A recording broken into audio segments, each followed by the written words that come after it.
How's everybody doing? This is Zico, and welcome back to another video from how to draw Jojo's Bizarre Adventure. In this video, I'll be drawing arms, including shoulders, and we'll be breaking down Araki's artwork piece by piece, shape by shape, from the beginning to the end. And if we're looking at the Hirohiko Araki's art book, our artwork in the manga and throughout the media, especially with Steel Ball Run or from part 4 and mostly part 5 all the way to part 8 Jojo, there's a big change in draftsmanship and the aesthetics of the art, from going from muscular buff man all the way to very artistic fashionistas, or I would say beautiful butterfly as I call them. There's a big drastic change in the arms, in the size and anatomy and build-up. And if you look closely, you notice that Araki mostly took a big switch from the anime references and the bodybuilders and those, like the starter pack I would call them for every manga artist who wants to make shonen in like the 80s, 90s, all the way to what suits his aesthetic, his pleasing, and the modern day style. Most of the arm, if we look at the Araki's artwork, it very much follows the anatomy of the arm, which made of deltoid, bicep, triceps, and bicep branchials. And when it comes to forearms, you have and I don't, it's very hard for me to pronounce it, but I would call it the muscle group of the forearm. And in this example here, I'll be using Steel Ball Run for references, and we'll be studying it and breaking it down piece by piece. In the first example here, I have the character from Steel Ball Run, the Sandman, and this is a frontal, I would say, view of the character where you see the arm, the shoulder, and the bicep, but you don't see the forearm. I don't think you would see the forearms, but you see the upper body fully in its finest glory, So another thing I usually take a note at is that you have to follow very specific the anatomy, I would say, of the full body in order to get the final shape that you're desiring. So for me, like when I study Hirohiko Araki's artwork, I always like break everything into shapes, because most of the body made of like different shapes in its fundamental core, So when I do, for example here, the shoulder, I try to mark the shoulders with a circle or like a curved line, because that's what it's quite a shape like the upper, the whole shoulder thing. But most of the time I prefer to use like a shape of a heart, because when you look at the anatomy, there's like I would call them frontal shoulder, the other stuff the shoulder, and that depend on the thickness of the muscle and the mass of the muscle overall. And for a male and female character, they are both completely different, so there's a different anatomy for each character. But here in this video, I'm using a male character and I'm using a female character. So later on, you'll see Jolene and a full break of her complete arm anatomy, but it would be a different style, unfortunately, because Steel Ball Run Part 7 and Part 6 have a totally different style in completely different, I would say. So here, you see that I'm breaking down, as I said, the shoulder into like its own core shape, but I said it all for like how I see a mannequin, like I would say the articulation point. And with the bicep, I noticed that it always takes the form of oval, I would say, or like an eye, like when you draw eyes. It's mostly like made of oval shapes. So now I'm going to draw on the side, like how do I see, like the way I see it right here, because for me the study, I always do like study videos for myself, and this is a pre-recorded one, and I hope like you're following it carefully, and I'm trying to do my best to make everything very much, I would say, simplified and very much easy for everybody to understand. So I'm taking here a close attention to like the way the shoulder shaped, and with the cross hatching, with everything, and how it's connected to the shoulder, the traps, and how it's connected to the chest muscle, the upper pectoral muscle, and the lower pec muscle, And I hope it's very easy for everybody to see. If you notice, the whole arm, the bicep and tricep area, it's quite shaped like a cylinder in its deep, I would say. Like the fundamental shape, the basic shape is like a cylinder, you know. And you see the bicep popping out, like where it looks like a little beautiful bag, I would say, a little nice bag, like not very much jacked, I would say, but this is like I would say for a skinny guy kind of look, you know, or for like a normal. It depends on your standards of what you define muscular and skinny, because everybody have their own taste, and for others it's different.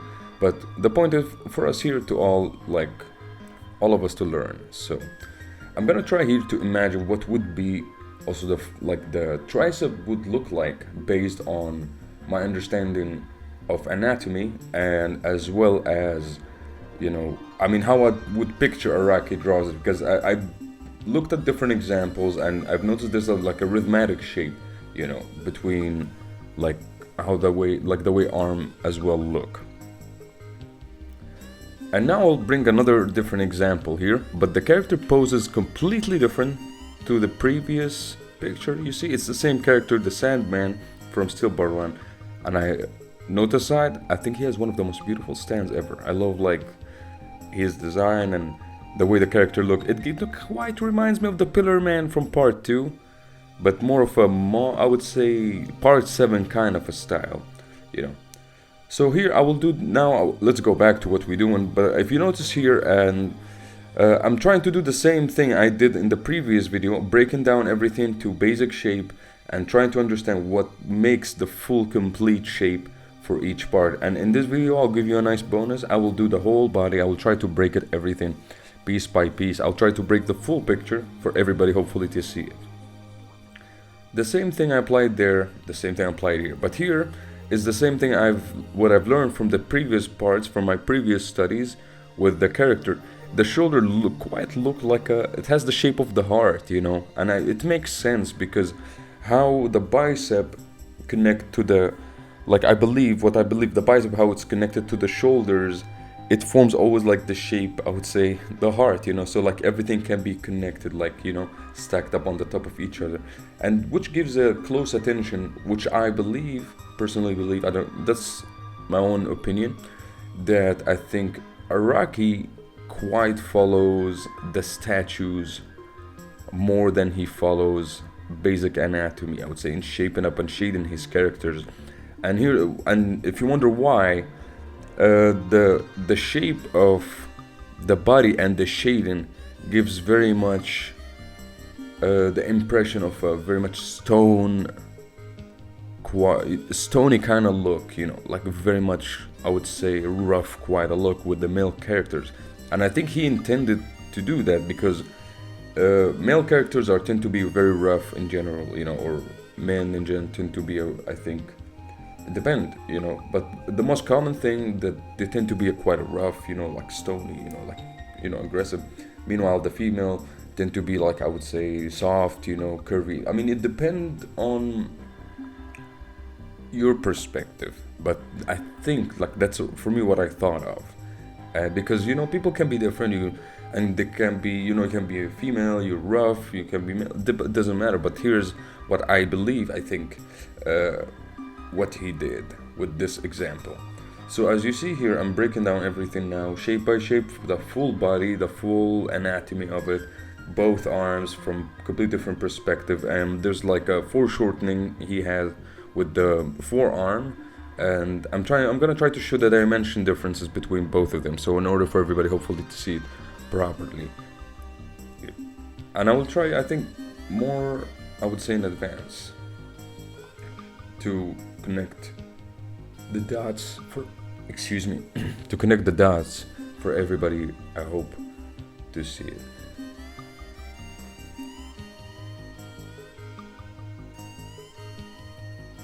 So here, as you see, everything is aligned with one line, and you can see more like the mannequin shape. If you have been looking at Araki's Hirohiko Araki art book, Manga and Theory in Practice, I'll put the link in the description for it, where he does follow the style of the mannequins. and the way he designed his own characters, and I think that's what it looks like. You know, I've been reading this book for a pretty long time, and I still have it to this day. It's a very beautiful book, highly recommended.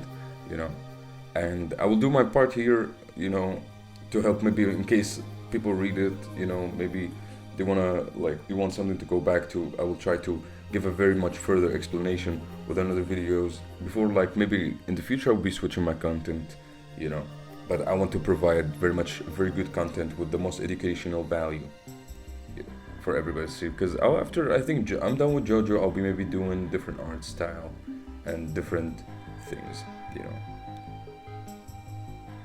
So I'm gonna fast forward this for everybody, hopefully, to see the final results.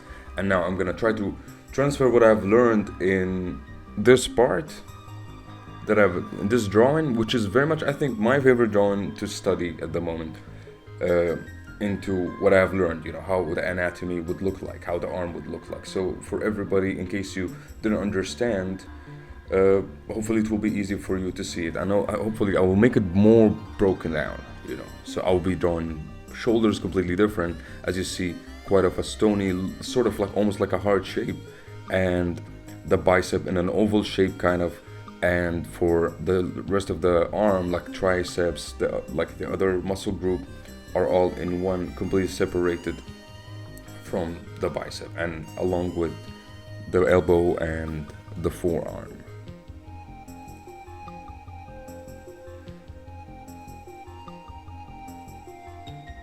And a bonus, I'll add the hands. It's not gonna be a professional hand, but for me, I wanna do very much a quick sketch of it for everybody to see it.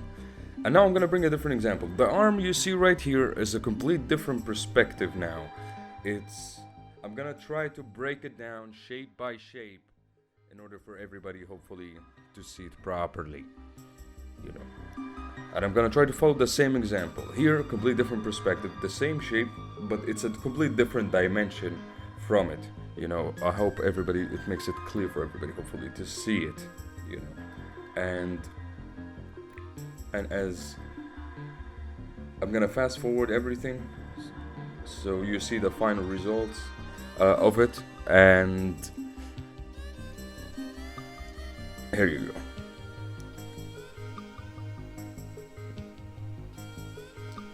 It's very much a quick sketch, I would say. And I'm gonna move now to the different example right here now with Jolene, and it's the moment everybody have been waiting for. You see here, it's a complete different anatomy.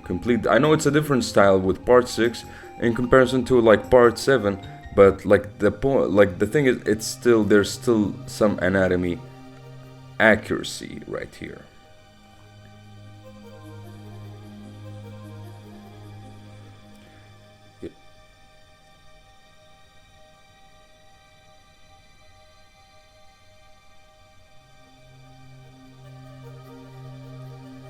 I'm gonna break down everything one bit by bit, and here it's a bit more simplified, I would say, in comparison to part 7. I think Araki took a very much an advanced turning point, an advanced evolution in his art style, so they're more detailed, more well-rounded than two-dimensional look as in part 6 and the previous parts. I still think maybe part 2 had more aesthetically good looking style, but it doesn't matter. I mean, they all look good, you know, in my opinion. They all look very, very cool. And I'm gonna do the same thing here. You see the difference here between male and female characters in Araki's art, that female characters tend to have like a bit narrow shoulders, a bit smaller shoulders, I would say, in comparison to the male characters, and very much, I would say, wider hips, which is the basic anatomy usually for female characters, you know, or female body, if you pick a book and you look at it. And the same thing here, but the different thing here in this piece that I'm studying at the moment is that there's more foreshortening, because as you see, Jolene is having her forearm behind her and one in front of her. But I will try to picture and imagine what it would look like, you know, in a completely separate drawing, away from like the tracing I'm doing here. And hopefully for everybody, I hope to see it, you know. So I'm fast forwarding this. I hope it's very clear for everybody to see it. And I'm gonna do the same thing I did in the previous examples with the with the whole arm anatomy. The same thing, the build of the shoulders. That's what I've learned from me with doing I think the second example of the drawing of the Sandman from part 7, where like how the shoulder positioned and then the biceps and the triceps, you know. And I hope it's very clear for everybody, hopefully, to see it, and I hope you all learned from it. So for me, that's it for today. I hope you all had a beautiful time listening to this video and watching what I'm doing.